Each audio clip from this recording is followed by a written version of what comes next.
Assalamualaikum warahmatullahi wabarakatuh. Alhamdulillahirrahmanirrahim. Wabillahi nasta'in wa ala umuri dunya waddin wassalatu wassalamu ala asrofil anbiya'i wal mursalin wa ala alihi washabihi ajma'in. Sini saya Muhammad Irfan Fauzan dari kelas C6 angkatan 23 jurusan Teknik Informatika dengan NIM 31231039 akan menjelaskan materi organisasi dan arsitektur komputer. Baik, mari kita langsung saja ke materinya. Ini ada referensi yang saya buat untuk PPT ini. Yang pertama ada dari William Stelling tentang Computer Organization dan Arsitektur. Oke, yang kedua dari Andrew S. Tinebeum, Struktur Komputer dan Organization. Next, materi-materi yang akan saya jelaskan di sini adalah definisi arsitektur komputer, definisi organisasi komputer, apa itu komputer, struktur dan fungsi komputer, penjelasan tentang materi ini, dan evolusi komputer. Baik, pertama, mari kita buka dengan membaca Bismillahirrahmanirrahim. Baiklah, definisi organisasi komputer. Apa yang dimaksud dengan definisi organisasi komputer? Organisasi komputer berkaitan dengan unit-unit operasional dan interkoneksinya yang merealisasikan spesifikasi arsitektural. Misalnya ini contohnya tuh, kontrol signal, interface, memori teknologi. Ini adalah definisi dari organisasi komputer. Next, definisi arsitektur komputer. Arsitektur komputer berkaitan dengan atribut-atribut yang mempunyai dampak langsung pada eksekusi logis sebuah program. Itu adalah penjelasan dari William Stelling. Contohnya, set instruksi, jumlah bit yang digunakan untuk penyajian data, mekanisme I atau UO, teknik pengalaman addressing technician. Itu adalah contoh-contoh dari arsitektur komputer. Next, organisasi versus arsitektur. Ilustrasi perbedaan antara arsitektur dan organisasi pabrik komputer menawarkan sekelompok model komputer yang semuanya memiliki arsitektur yang sama, tetapi dengan organisasi yang berbeda. Oke, akibat-akibatnya model-model yang berbeda akan memiliki harga dan karakteristik kinerja yang berbeda. Selain itu, suatu arsitektur dapat bertahan selama bertahun-tahun dan meliputi sejumlah model komputer yang berbeda. Namun organisasinya dapat berubah-ubah sesuai seiring dengan perkembangan teknologi. Itu adalah penjelasan perbedaan dari organisasi dan arsitektur. Oke, next kita lebih lanjut mengenal apa itu komputer. Kata komputer berasal dari bahasa Latin yaitu computer yang artinya menghitung. Dalam bahasa Inggris disebut to compute. Komputer ini biasanya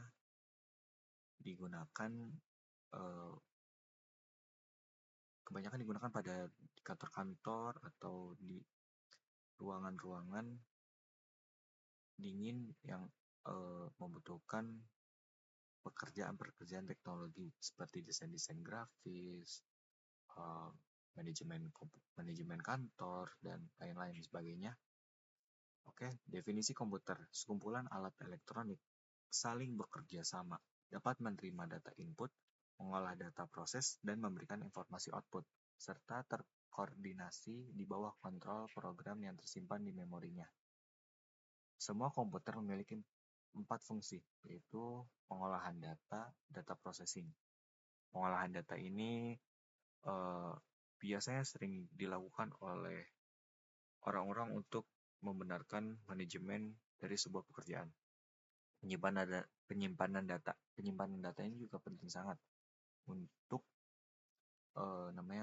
dalam sebuah pekerjaan maupun di organisasi, arsitektur, dan lain-lain. Pemindahan data, apalagi pemindahan data ini sangat dibutuhkan pemindahan data yang cepat. Ketika sesuatu rekan yang membutuhkan data tersebut untuk digunakan saat itu dan membutuhkan pemindahan data yang cepat, maka pemindahan data itu sangat dipentingkan karena berguna untuk mempermudah suatu pekerjaan. Kendali atau kontrol itu ya bisa dari orang lain atau dari diri kita sendiri. Itu sangat penting karena komputer ini sudah meluas dan di era modern sekarang sangat dibutuhkan. Namun banyak sekali kendali dan kontrol yang sangat penting. Oke, struktur dan fungsi komputer. Ini adalah struktur dan fungsi komputer. Biasanya komputer itu ada 3 komponen, yaitu input device, lalu ke CPU, di prosesor, ada ROM, RAM atau memori, lalu di output ke device. Biasanya data-data ini, struktur-struktur ini digunakan sangat penting semua karena untuk berfungsinya komputer. Fungsi komputer didefinisikan sebagai operasi masing-masing komponen sebagai bagian dari struktur. Adapun fungsi dari masing-masing komponen dalam struktur di atas adalah sebagai berikut. Pertama, input device, alat masukan yang seperti tadi saya bilang itu seperti keyboard, mouse untuk memasukkan kepada layar-layar komputer. Output device adalah alat keluaran, itu hard copy, soft copy, layar monitor, speaker, dan lain-lain sebagainya. Itu adalah alat pengeluaran atau output device. Selanjutnya ada I/O ports, bagian digunakan untuk menerima ataupun mengirim data keluar sistem. Peralatan input dan output di atas terhubung melalui port ini. Nah, ini sangat penting sekali untuk mempermudah pekerjaan pada organisasi ataupun manajemen komputer, yaitu CPU, Central Processing Unit. Nah, ini paling penting banget, yaitu ini adalah pusat di mana kotaknya komputer di sana, data komputer di sana, kontrol unit di sana. Itu sangat penting sekali adanya CPU. Memori juga penting banget.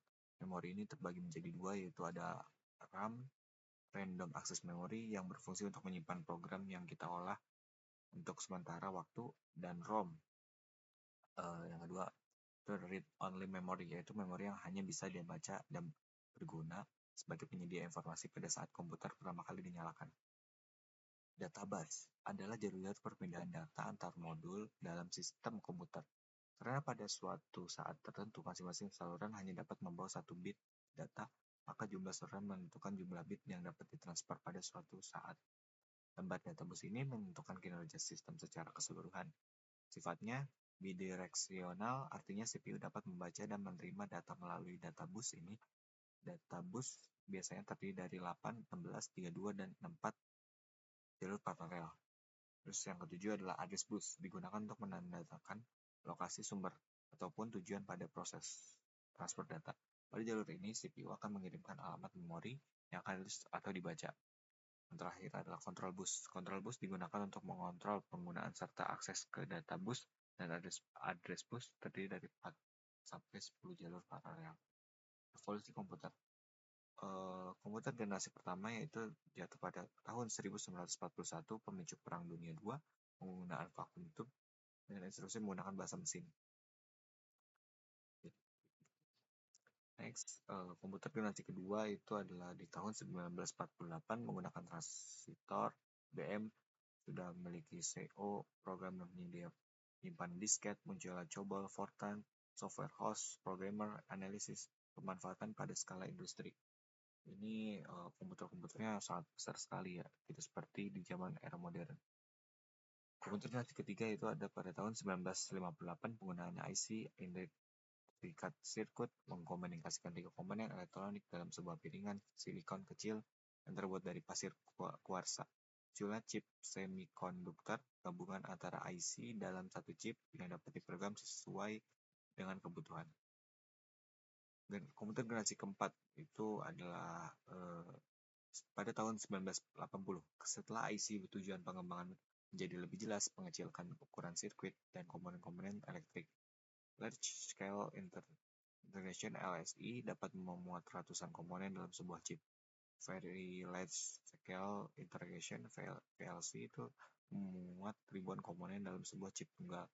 Mikroprosesor penggabungan seluruh komponen komputer, CPU, memori, kendali I/O, dan diprogram sesuai dengan kebutuhan. Munculnya PC. Ini pada tahun 1980. Komputer generasi kelima itu sudah tidak berorientasi pada kecepatan atau ukuran fisik, namun lebih menunjukkan performance, artificial intelligence, pattern recognition, bioinformatika. Selesai. Sekian itu tentang pengetahuan dari arsitektur dan organisasi komputer yang saya dapat jelaskan. Mohon maaf bila ada kata-kata salah. Wabillahi taufiq wal hidayah. Assalamualaikum warahmatullahi wabarakatuh.